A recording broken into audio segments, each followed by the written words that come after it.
For this lesson, you will need a sheet of paper and a pen to make notes and complete tasks. Please make sure you've got that ready before you continue with the video. Today you're going to be learning about cracking and alkenes, and by the end of the lesson you will be able to state the structure and general formula of alkenes, describe the conditions required for cracking, and predict the products of cracking. Before we move on with any new information, have a go at this question to recap what we've learnt in previous lessons. So use your knowledge of covalent bonding to describe why big alkanes have a higher boiling point than small alkanes. Pause the video now and have a go.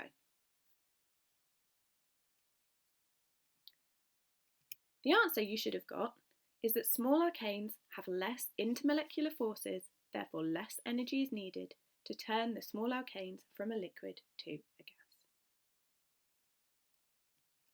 Here's another recap.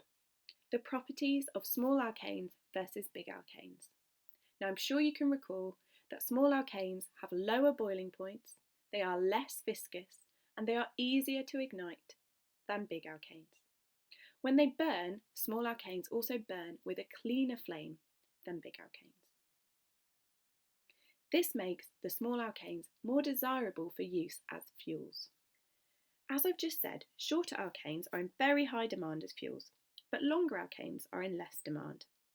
This means that there is a surplus or too much of the longer alkanes from the fractional distillation of crude oil. So for example, here we've got petrol. These are shorter alkanes, and as you can see, the supply is much lower than the daily demand. Whereas fuel oil, longer alkane, the supply is much greater than the demand. Now these longer alkanes can be broken down into shorter alkanes, and the process we use to do this is called cracking. Here is an example of the process of cracking. So you take a longer alkane, you use two different methods, either vaporization and passing over a hot catalyst, or mixing with steam at a high temperature, to break that longer chain down into a shorter alkane chain, which can be used as a fuel, and an additional product, which is called an alkene. Now this is an unsaturated hydrocarbon, and it can be used as a starting material to make many other substances, for example, polymers or plastics. Cracking is a thermal decomposition reaction, so it uses heat to break down the alkane. We're going to learn more about alkenes now, and here are 3 examples of alkenes. You've got ethene, propene and butene.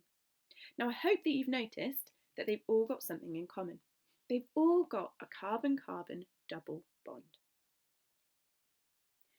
And this double bond is an unsaturated double bond. There are 4 electrons being shared rather than 2.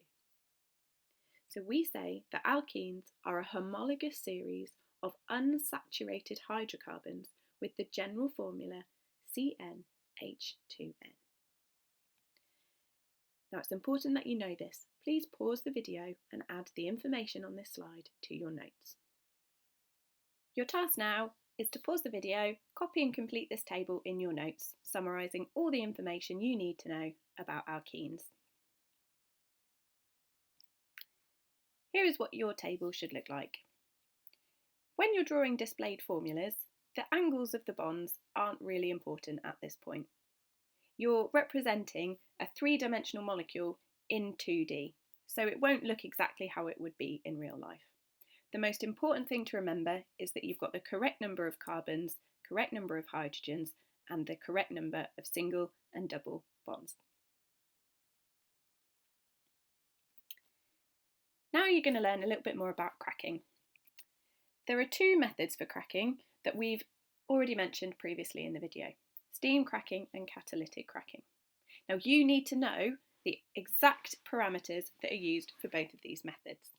So using your Caboodle online GCSE textbook, make notes on how each of these methods is carried out.